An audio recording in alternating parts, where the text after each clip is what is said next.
Well, good morning if you are in the United States and good afternoon if you are in Europe. I am delighted to welcome you today for a new episode of Out Leadership Global Pulse. This time focusing on a fascinating country, Italy, and focusing on a fascinating individual, Igor Suran, and focusing on a fascinating organization, Parks Liberi Uguali. So before we start the conversation with my friend Igor, I wanted to give a little shout out to the global sponsors of our leadership, which are HSBC, RBC, Capital Markets, Ropes and Gray, and Greenberg Touring. I also wanted to thank our member companies that have already renewed their membership for next year: HSBC, American Express, MSCI, Dow Chemical, Bank of America, Microsoft, and of course, Covington. And I also wanted to give a shout out to our newest member firms, because we have added member firms despite the difficult global context, and those are Publicis, Procter & Gamble, DLA Piper, Reed Smith, and Millennium. You know, I also want to point out that in September, we will be launching our virtual European programming for an entire month of interesting conversations for business leaders, people in the C-suite, aspiring board members. And so if you want to register for this Europe Summit, you can reach out to me or reach out to your local Out Leadership dealership. No, I'm kidding. You have to reach out to me.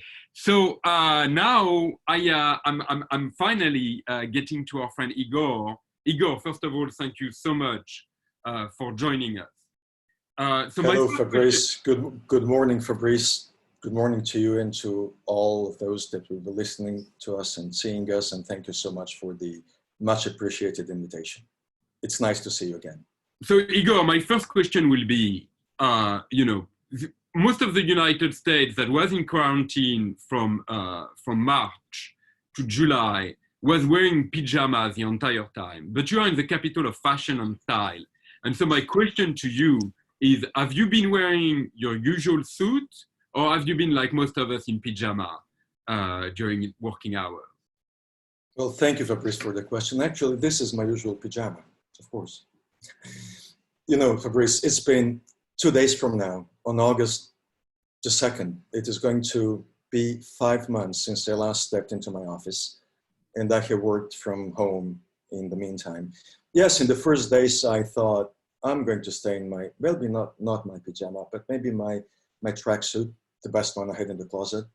I would sort the books in my library bookshelves from A to Z, by color, by size. But then I realized that there was important work to do, the one that pertains to my job.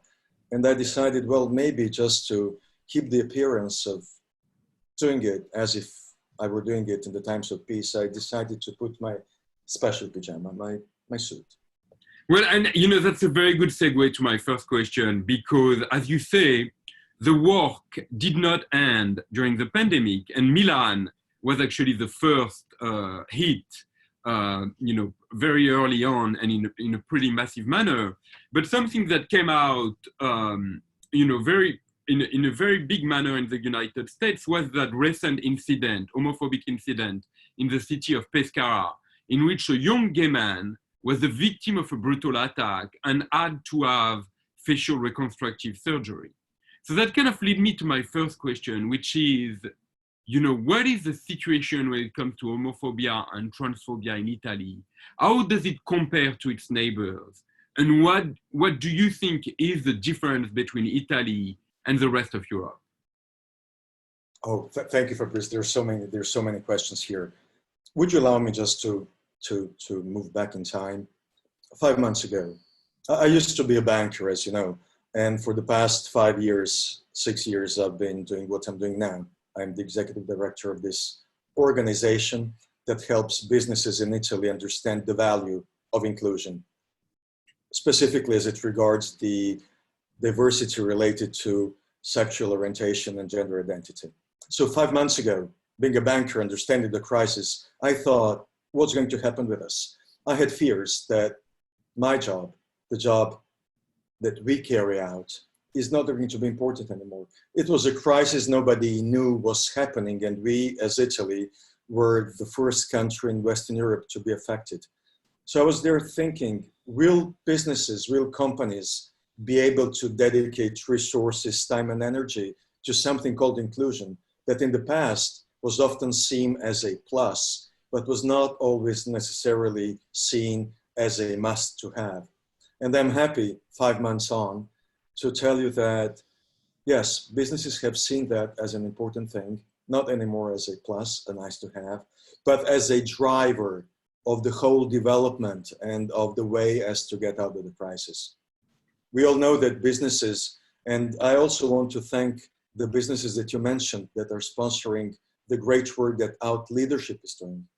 We all know that businesses in every given country can act as agents of social change. They can complement those areas where the public and political consensus has not come yet. And notwithstanding that, notwithstanding the work that has been done and is being done now, there's episodes, sad episodes like the one that you mentioned. You mentioned Pescara, and there are many other cities where episodes of two young men holding hands ended up in something that was really, really a harsh injury, a physical one. So we have to combine the effort and the potential that we have as businesses to impact the environment on one side, and on the other side, as a country, as legislators, we have to ensure that those episodes do not happen anymore because there are measures that are going to prevent them and to punish them. So, to come back to the role of the private sector in Italy, can you, Parks, Liberi and Uguali is actually the same age and Out Leadership, which is, in a way baffling, because if you look at similar LGBT business organization in Spain or in France, they tend to be younger and maybe less visible. So can you tell us a little bit what is the history behind Liberi and Uguali, and when did you personally become part of it? And also, why do you think that it has been successful in Italy? In my country? Well, thank you for the question. Yes, this year we celebrate 10 years of Parks, and Parks, it comes from Rosa Parks, and we all know who Rosa Parks was and what Rosa Parks symbolizes. We really do not think that there is anything that Miss Parks had to do with homosexuality, transgenderism, but what started the parable of inclusion that started with Rosa Parks and the yellow bus, we think that with this grand, small gesture, she defended her dignity. And our objective is to help every employer help their employees defend their dignity, no matter what expression of diversity it concerns. When Parks was founded 10 years ago, I was a banker.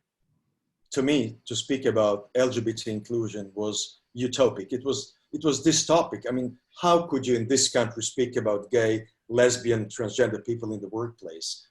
It was particularly in the banking industry, which is very conservative. It was something that belonged to the bedroom, not to the boardroom. Gratefully, the world has changed in the past 10 years. It has very much changed. And your question as to how come that in Italy, a country that has always lagged behind its Western counterparts in terms of LGBT inclusion, how come that we have an organization that is older than the others? I have an answer. Well, it is my thought.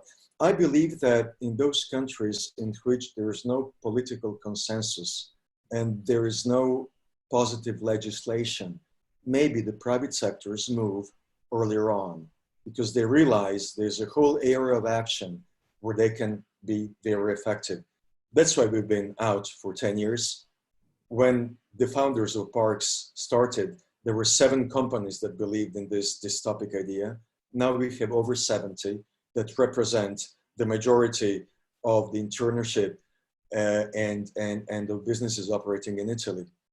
And those companies are fully aware that they can act as agents of social change and propose in terms of protection, benefits, leaves to their employees, all those things that we believe are just, that we believe are going to help us reach equity, but that are not yet part of the legislation to which every firm in the country has to adhere to.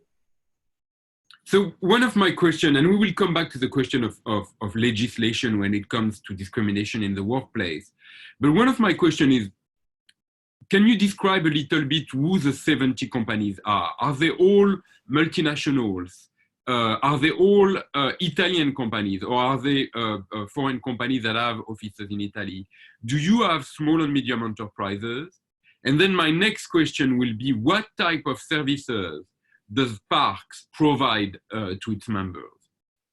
Great, thank you for this. You know, in the beginning, this organization was founded mainly to help multinationals working in Italy to implement HR policies worldwide.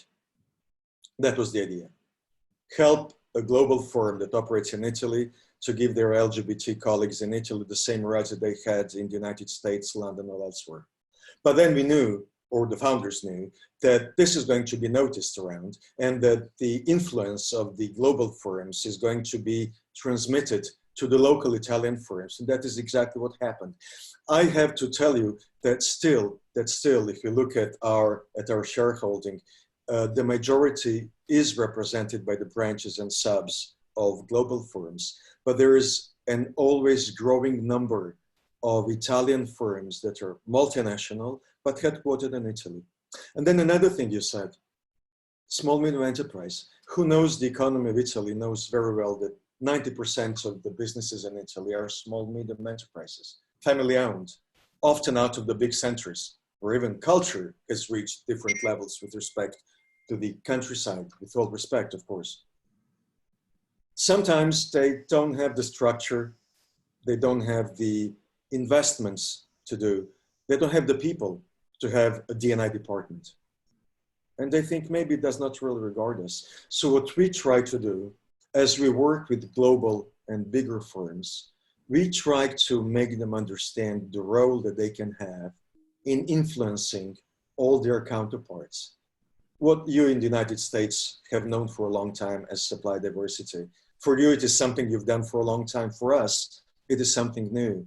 So we have those companies that have the structure, the money, that know what to do. We have them help those that lack all those resources, but we try to help them understand that inclusion, LGBT in this case, is not only to help feel better our LGBT colleagues, it is also to be able to properly and with respect interfere with all your customers, with all your suppliers, with everybody that you work with on a daily basis. And that's something new, something very important that we dedicate many resources to. So, you know, I will mention later on that I had the great privilege to come visit you at your invitation in Milan when I was at the United Nations, which was a fascinating trip. But I do remember meeting one of your company, which was a small travel company, I think, that actually personifies this idea that small and medium enterprises can actually be huge motor of change when it comes to LGBT inclusion. Would you mind kind of summarizing a little bit the situation of that company and how, you know, the family that owns the company ended up playing a role in basically being a champion for LGBT equality? I fully agree with you, Fabrice, very much so, because those companies that are employers to many people in a certain region outside of big centers are also those that do impact the social life. They do not just provide employment, they generate the social life. And when these companies, they represent 90% of the firms in this country, actually engage and publicly speak, those people that live in the area will understand, and they will say, if it is fine for them, how can it not be fine for us? You actually met more than one, of course, you'll remember. And first of all, I thank you again for coming to Italy and spreading the word of the great work that you had done in your previous employment. And many Italian firms endorsed the principles. And speaking about the particular company, often people ask me, yes, Igor, but why would businesses engage in a narrative on LGBT inclusion? I say there are many reasons. One reason may be you may be a branch of an American firm and you're the chief executive in Italy and you get a call from your counterpart in the United States and they tell you, well, if you don't implement it by the end of the year, problems. And I welcome these situations because in 6 months, we can kick off with everything. Sometimes things happen because there's been a mistake. We all know, well, you also have been to Barilla, and we all know that some things may happen because a mistake had been done, and then we understand that there is a new path that we have to follow. And when there is humility and understanding that a mistake has been done, oh, there's so much opportunity to make up for it. And sometimes, especially in small, medium firms, it may happen that within a family that runs the company, there is a son that is gay, that there is a daughter that is lesbian, that there's somebody in the family and there is the understanding it otherwise would not have come to our attention. And if that is so, then welcome. And the company you're talking about, that was actually the case. And that company now is one of the most important agents of change as regards the LGBT inclusion in their big important region.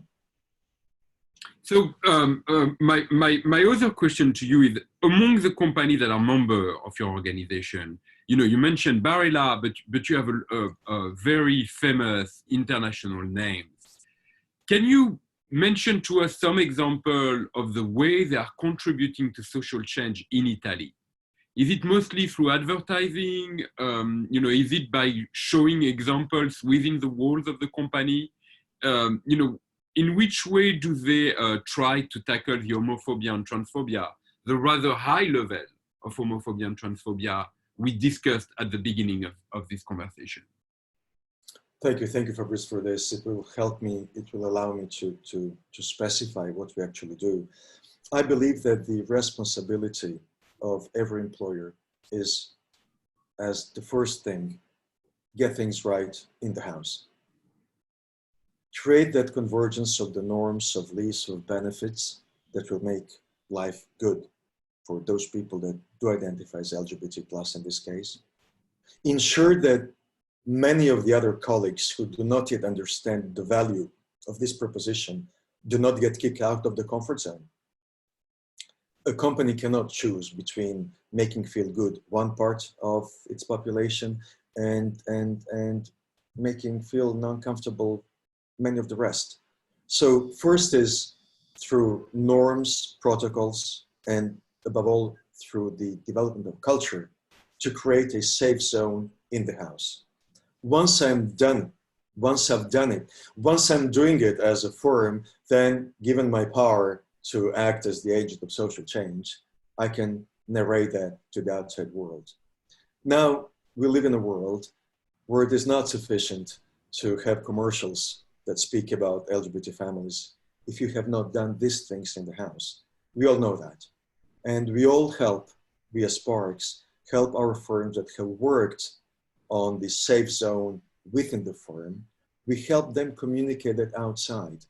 And if a firm wants to make a commercial on a product depicting LGBT families in their commercial, I say, great, we are changing the culture. But above all, we have to have done it in the house. Do you agree with that, Fabrice?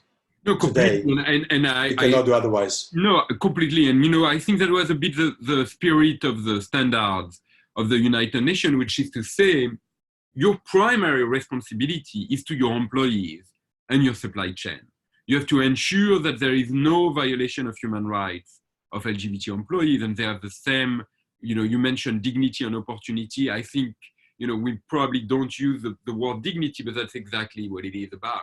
And then, yes. And then only after, once you have made sure that you're not violating human rights, there is a gigantic opportunity to contribute to much needed social change. And actually that will lead me to my next question, which is, one of the realizations that we are having in the United States as part of the Black Lives Matter movement is to say, well, if you only focus on big multinationals, what you might end up having is that the benefit of LGBT equality are not even, meaning that people that are already privileged by their education, by the color of their skin, by their access, are also now being protected from homophobia and transphobia in the walls of the company. But people outside of the walls of those big multinationals are not benefiting equally from progress. And so, now there is a talk of, putting Black lives at the center of the LGBT movement in the United States.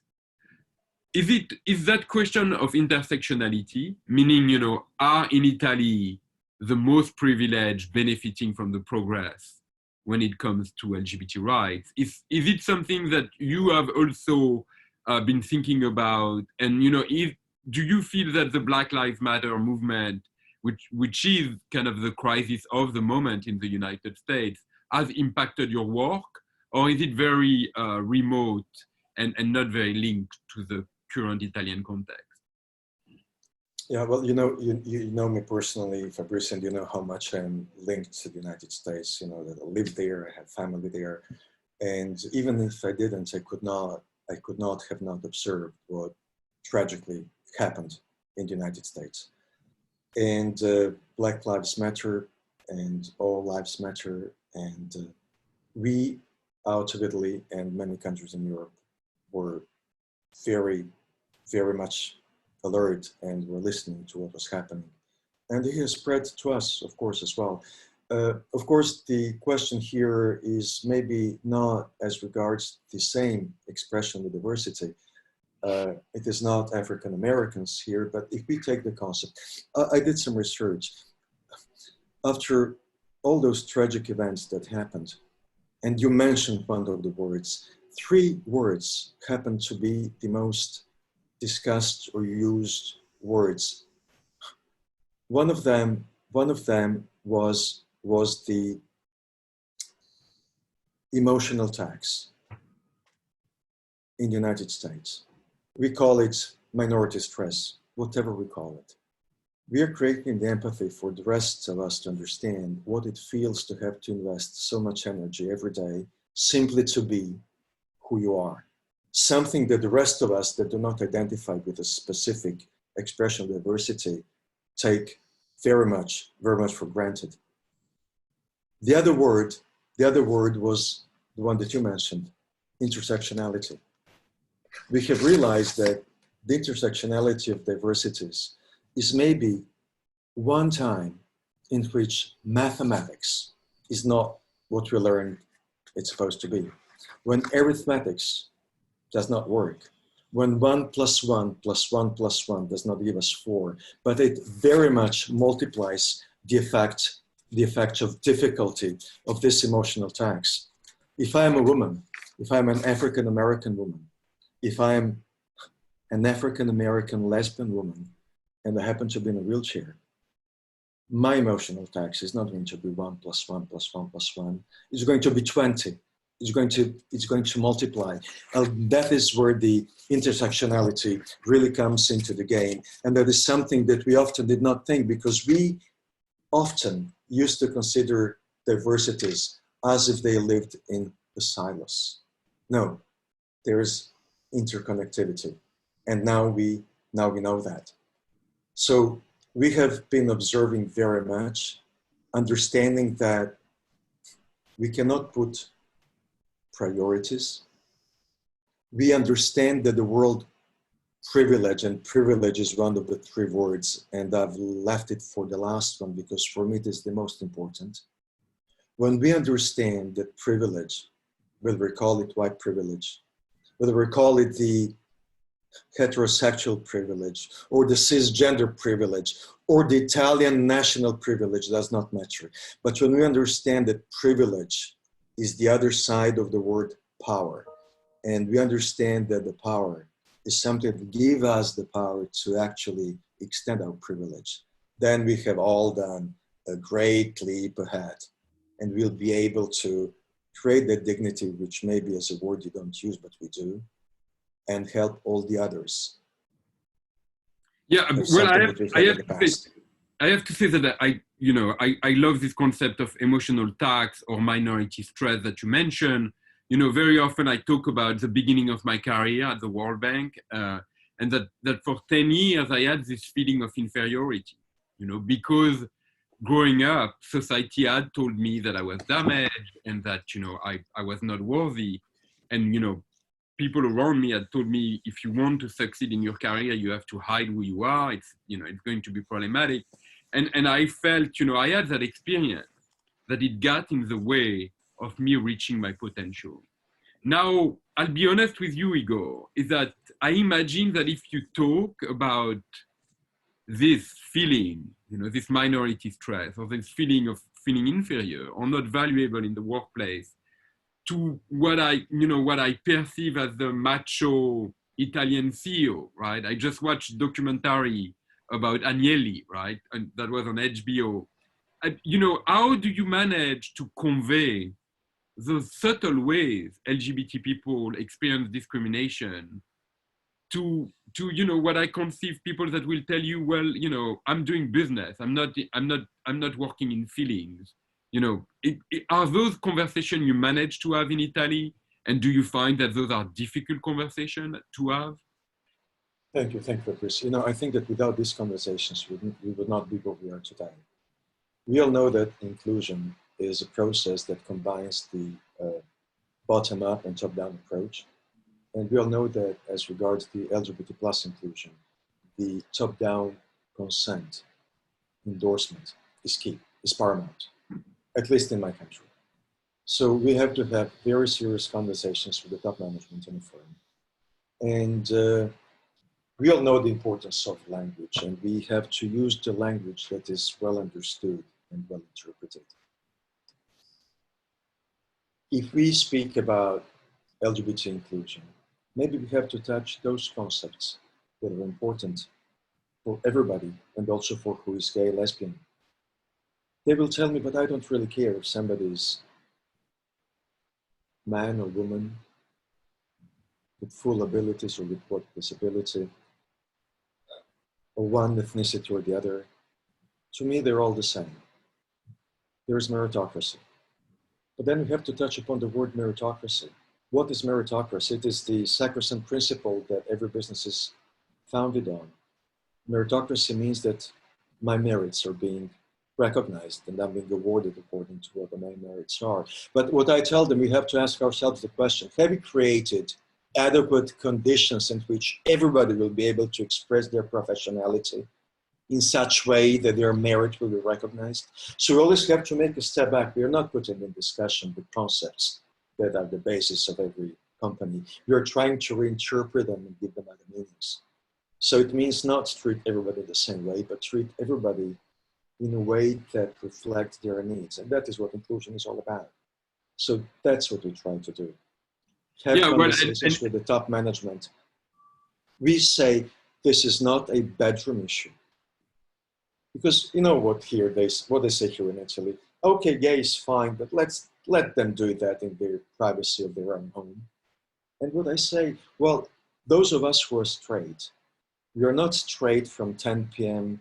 to midnight after we have shut down the computer and washed our dishes. No, we are straight from the moment we wake up in the morning until the moment we wake up the morning after, every second of every minute of every hour of our lives. So why do you expect that who is gay or lesbian or transgender is going to be that from 10 p.m. to midnight? How come? Yeah, and I think that's a powerful argument, and I love the fact that you mentioned, in Europe, that's something you hear a lot, which is, this is my private life. It's not related to the office. And I think that that's an important argument we have to respond to. But another thing I hear a lot in Europe is that, this is kind of an Anglo-Saxon topic, that in Europe, we don't talk about our feelings, right? That Americans love to give hugs to each other and talk about how they feel, but then in Europe we do business. We are not talking about feelings. Is that something you have to respond to when you have those discussions with business leaders in Italy? Oh, definitely, very much. Very much. What we say is that, of course, that we are narrating these stories. Why? Because ethically, that's the only thing we can do nowadays. We're in 2020. But we also know that what is ethical is a concept that changes over time. And even at the same moment, it may not have the same meaning in your mind, my mind, somebody else's mind. But on the other side, we know that there's another thing that businesses do that has never changed. It is the creation of value. Enterprise, ever since people started together millenniums ago, the objective was to create more value by the evening than you had in the morning. And when we managed to put within the same phrase the words difference, respect, inclusion, value, business company, and when we show that only if a business is inclusive, the objective of having people express their professionality fully is going to be reached. When we decline all the benefits that a company, their employees, the ecosystem have from having implemented inclusive measures, then I dare see any chief executive who's going not to take this opportunity out of the hidden closet. So yes, Fabrice, as you do in America, as we do everywhere, we do have to combine the two things. So we try to take it away from an ideological standpoint, and we take it to the point of allowing people to be who they are, because only that will bring value. We have to combine the two. Yeah, and you know, you mentioned earlier also that you are a strong believer that the single most important thing that business can do is make sure that the tone at the top is the right one when it comes to LGBT inclusion. So that kind of brings me to the question of Barilla, because you have been part of that discussion pretty much from the outset. You are very close to David Mixner, who also contributed to the change of heart at Barilla. So, you know, I'm going to ask you the obvious question. You might not want to answer it, but I think a question a lot of people have is, has the change of heart at Barilla been genuine and in the leadership? And how did that change of heart happen? Yes. Yeah, well, I will, of course, I will answer the question. You see, I can only speak about the genuinity that comes out of my heart, just as you can speak about the genuinity that comes from your heart. I've had the privilege of conversing with people at the top level of management in the forum. And my understanding is that I have absolutely no reasons to believe that what is happening is anything else but a genuine understanding of the need to change and of the process that is very much underway. I have been the testimonial of what has happened in the past 5 years. And last year, we had organized a diversity day in which a gay man came out and spoke to everybody about him being gay, about him being married, and maybe that is not something that you would have expected to happen a few years back. What I say is, and this is not the case of this company, people often ask me, do you really believe that the chief executive, and I'm not talking about this firm in general, that they really believe in what they're doing? And what I say is, you know what, once the process is started, once the person who has the power to give it a kickoff does it, there's no stop to it. So if one believes it or not, maybe if they don't believe it today, they will down the road. But that is just a general consideration. And if you ask any person working in the company that you mentioned in Barilla, what they will probably say is that, oh, big changes happen. And I'm very much grateful for that. So in a way, you know, it's a story that is being repeated often of how a company went from being publicly opposing LGBT family to being incredibly supportive of the LGBT movement globally, you know, both through financial support, through public support in the media. So my question to you is, do you feel that this has a contagion effect? Do you believe that other business in Italy are looking at what's happening at Gucci, are looking at what's happening at Barilla, are looking at what's happening at UniCredit, and are thinking, well, maybe it's time for me to look at Absolutely, Fabrice, and you already know the answer to this question. The answer is yes, yes, and yes. You know, just to all those that are listening to us that maybe do not know the history of the LGBT movement in Italy and the legislation, only 4 years ago, in 2016, the Italian parliament approved a law on civil union. Until 2016, which is only 4 years ago, people in this country could only marry a man and a woman. Now we have a law. And we also have a privilege in this country. Whoever gets married has a 2-week paid leave. You're kidding That's something that, no, I'm not. I'm moving to Italy before my wedding. and with the introduction of the civil union, of course, that also 2 men and 2 women that get civilly united can benefit from a 2-week paid leave. Of course they can. But 3 years before the law was approved, a big company, Italian company, the Italian telecom, today it's called TIM, they published in the major newspapers the news that they were giving a 2-week paid vacation to their lesbian colleague who was getting civilly united in Germany. And I apologize to our German listeners, I'm not able to pronounce the long word for the civil union in Germany, but that hit the news. And the whole world, Italy, was reading the news and they were saying, oh, we still seem so far away from any legislation of this, but if it goes well for a firm that employs 50,000 people in this country, there must be something good in it. So yes, all those firms that participate in the Pride parades, all those firms that actually have commercials with representation of LGBT families, having done the work in the house to begin with, all those firms that share their experiences in public meetings, conferences, they do shape the public opinion. They do very much. Sometimes they're accused of trying to sell a product more or two, but we all know that today, in a time of interconnectivity, in a time, just think of it, if a firm decided to create a commercial in which they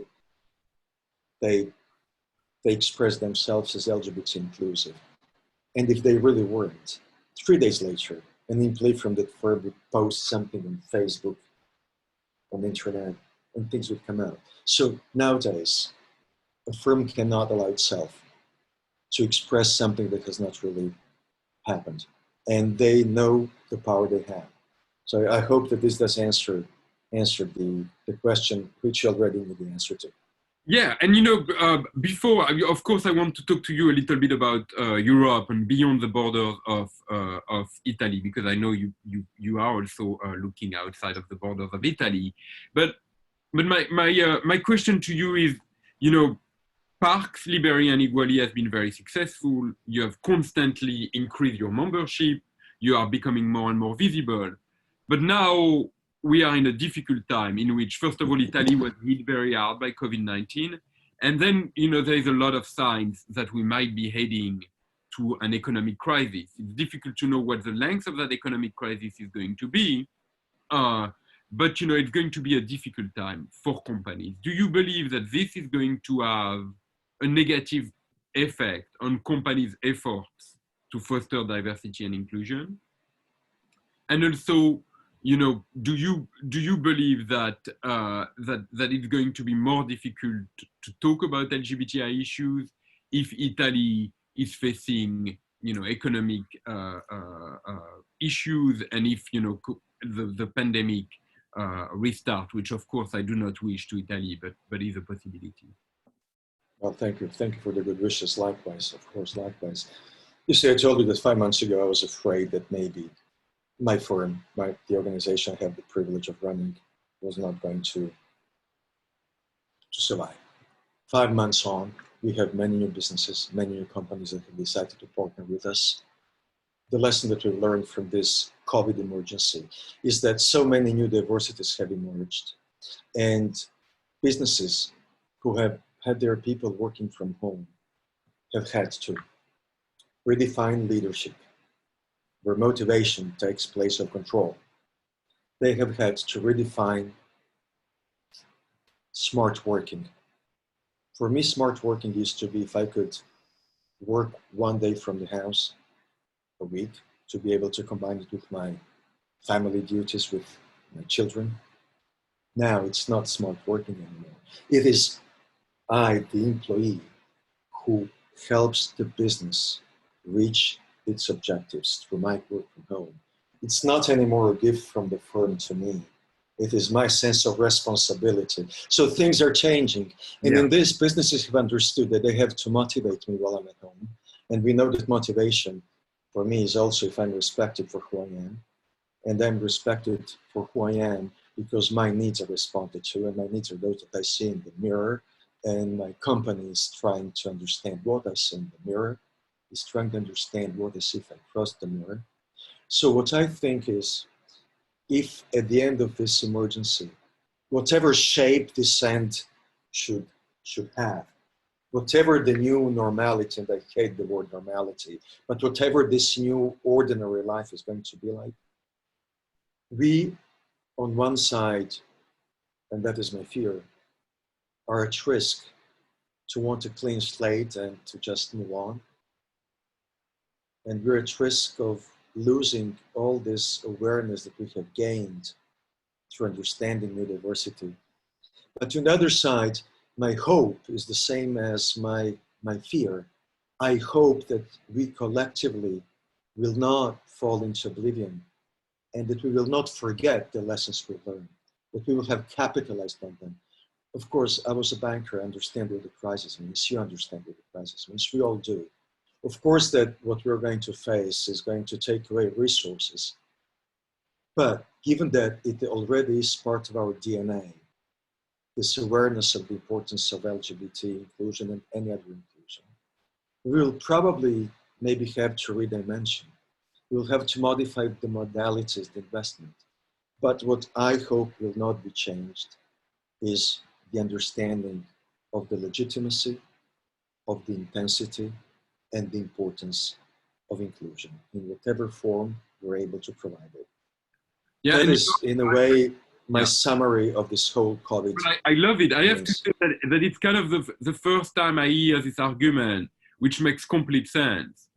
That if you work, but that if you work from home, you know, it's even more important for you to feel that you are recognized and included and valued by the company, because a lot of the signs that the companies were sending you, you know, when you were on site have disappeared. And so that in many ways, you know, that new way of working also require more commitment by the company to ensure you have, you know, fair opportunities and that you have dignity in your employment. So that's actually a really interesting argument. So looking at Europe, Igor, you know, from where I stand, which is New York City. Looking at me. You mean me, Igor, the macho Italian? I'm not Italian, for whoever listens to me. If I spoke Italian, you would understand that I'm not. I've been here for 30 years. You've been here for 30 years, but do you, yes, sir. You're Croatian, right? That is correct, yes. And do you keep a citizenship in Croatia? Yeah, I'm both citizen of Croatia and of Italy, yes. So, you know, that's, you know, to us, what we are seeing and which we discuss is that, first of all, Europe is delayed compared to the Anglo-Saxon world when it comes to LGBT inclusion. You know, there is less companies that have understood the message. You know, very often their pride network are either inexistent or newer, but they are catching up. They are definitely catching up. And we see that in Spain, we see that in France. You know, Germany is very advanced. You know, Italy is very advanced. You know, the Ministry of Foreign Affairs in Greece had an event about business and LGBT rights during Pride. So we see progress in Europe, but we also see a backlash on LGBT rights. And I think the Polish election was very striking in the fact that not only was disparaging remarks about LGBT people part of the content of the election, but that the party that disparaged LGBT people actually won the election. And then, you know, there is other parts of Europe where we see hate speech against LGBT people seemingly making headway.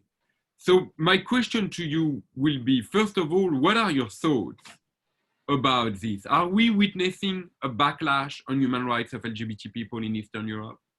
And second of all, what do you think can be the role of European companies, and in particular Italian companies, in trying to fight that backlash on human rights of LGBT people? Right, yeah. So do you allow me to still start from Italy, just to give the a very short overview. Of course, that LGBT employees are protected as an employee. Since 2003, there's been legislation put in place which reflects European directives, of course. We have the right to unite civilly. I've just said that, and also have 2 weeks of education. What we do not have the possibility of doing is adopting our partner's children. And we know that this is something that is very, very different with respect to many other countries, but there is so many reasons as to why the country cannot still reach a consensus, and we know that. But I think, as a Croatian citizen, as an Italian citizen, as somebody that's had the privilege of living around the world for certain periods of time, when there is a major political change that happens in a given country, which does seem to bring us backwards in history, if we have not in the past, prior to that change, had the privilege to make out of D and I part of our DNA, then we're at a loss. But in those countries that political changes have happened or happened, if there is a history, a track record, and the expectations of people that certain standards, and I know it's not fine to speak about standards, but certain ethical principles be maintained, then it's much harder to change them, notwithstanding the political change. And what I've seen that in certain countries in which political changes have happened, those that have lacked the history of positive D&I movements, it has been hard. But those that had changes, but the inclusion has already been part of the social tissue, maybe the inclusion had been stalled, but it had not gone backwards. That is, I'm not a professional politician and everybody hears that, but that is my take out on this. How much the history that we've been through plays importance when there is a political change. What can we do? Again, back to the firms, we work with businesses.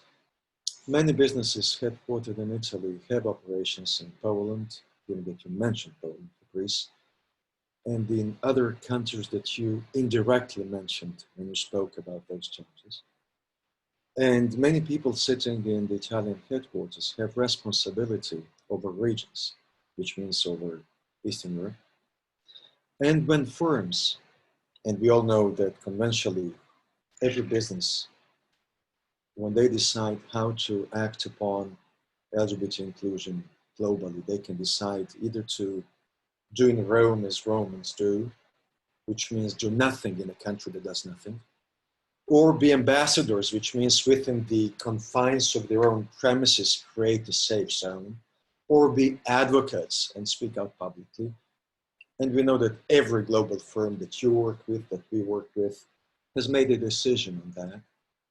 But there is a chance for the global firms to act upon the inclusion in those countries which do not have the force to do it from within. That is what we can do as businesses. And I know you're involved in Poland with some of my firms and myself on trying to influence. I wish we could do something different, something more. But that is what we can do now. That is what we are doing now. Well, I find that already convening a conversation with the private sector in places where a crisis is happening is already a positive step, you know, compared to situation in the past where we would not have, you know, hold the conversation with people that have operations in those countries, and that might be affected actually by the negative impact of anti-LGBT legislation or anti-LGBT. And you know, something that I'm sure you also share with your member companies is that there is so many different ways in which you can be supportive of efforts to resist the fight against human rights of LGBT people.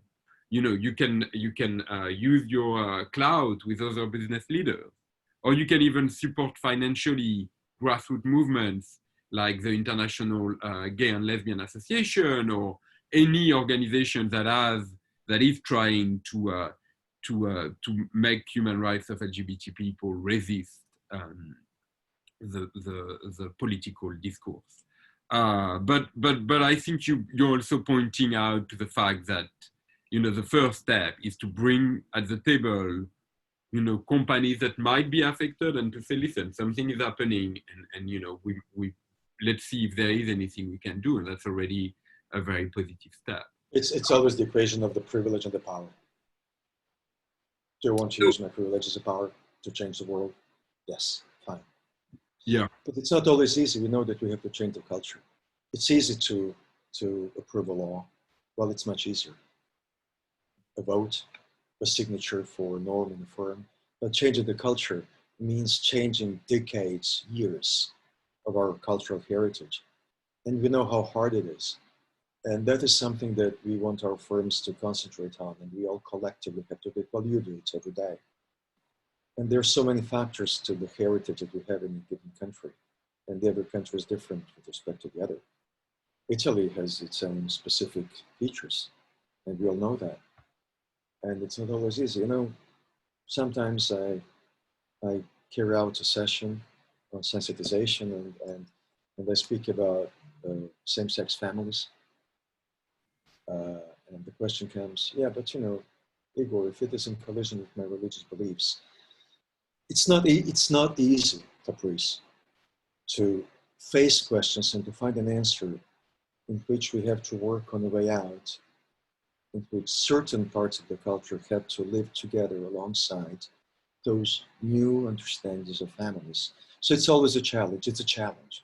Well, and what do you respond if a business leader tells you, Igor, I understand what you're telling me, which is that LGBT people should have equal access to opportunities and dignity? No, that they're called family. Somebody will object that they cannot be called family, just a couple. And so what do you do? Yeah, what do you respond if someone is telling you, well, my religious beliefs, you know, are not supportive of the agenda you're promoting? Well, if I have a chance, if the chance is there, I let other people speak. I try to hear other voices, because we have to create a conversation. But if I'm not in a position that I have to propose my own arguments, and one of my arguments is that in every forum, there are people that have different political, religious beliefs, different standpoints on lives. What we have to ensure is that we find a way in which there will be respect without feeling that the others have had to give up part of their respect. We sometimes have to simply redefine the terms. And I also mentioned my personal life. I mentioned I have a partner, a male partner, who's of Catholic faith. Of course, if he's my partner, he's gay as well, just as I am. I don't know if I was supposed to come out today or not. Well, you just did. You didn't ask. Doesn't matter. Doesn't matter. And he, as many other gay and lesbian people of faith, has had to cross a path that the rest of us who may not necessarily have a religious faith have not had to. And that had helped me understand how much there is at stake. And that had helped me understand that every belief that somebody says that comes from their cultural and background has to be considered for what it is and has to be approached with respect, with understanding. My key word is respect and understanding. If you say something to me, I might find it offensive. I might find it offensive, but what I will try to do is understand why you're saying that to me. What is there behind your interpretation of this term that makes you say that to me? We can find an answer around it. Great, we've done a great job. Especially as it regards delicate themes as the ones that we're talking about now. Sexual orientation, gender identity. And allow me just to come back to the beginning of our conversation, which for some people is what I do at night. But for me, it is my life. It is my whole life. Yeah. And unless we're able to pass that message through, it's really going to be hard to move on. Yeah, and I have to say that well, first of all, I think that this last part is a great way to end on, because what you point out is that Italy is a very specific place, and that yet there has been tremendous change in public attitudes. And so the message is that if we work together and if we involve the private sector and politicians and maybe religious leaders, we can achieve social change, including in the places we just discussed, which, you know, may feel like we are not going to see progress.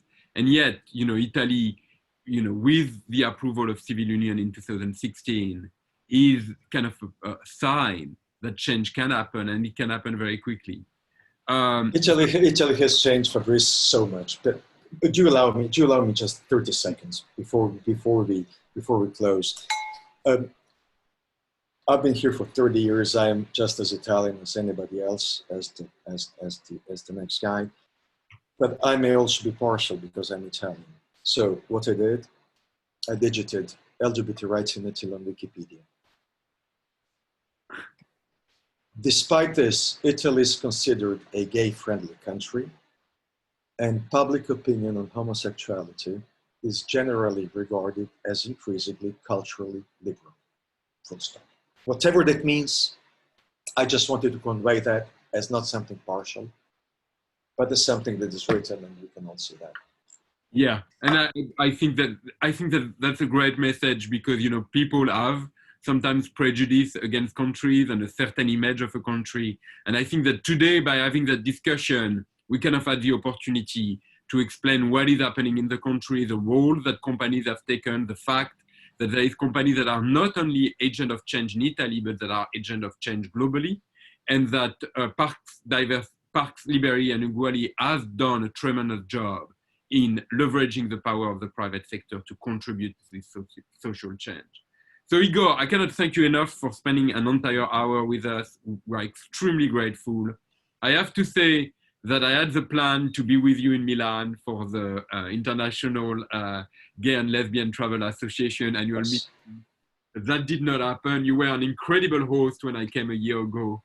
And I remember going to the Villa Necchi and visiting our friends at Gucci and our friends at Unicredit. And I had a wonderful time. And so I hope I get to pay you a visit. I know that you love New York, and I've seen you many times in New York. New York is a bit under a cloud right now, but we will come back. And we also hope to host you. And then on behalf of Out Leadership, thank you so much for your generosity with your time. And you can count on us to be your friend in supporting you in anything you want to achieve in Italy. We believe your organization for the past 10 years has been leading an incredible movement. And I cannot thank you enough, and I wish you a good weekend. Thank you, Fabrice. Thank you so much. First, for the invitation.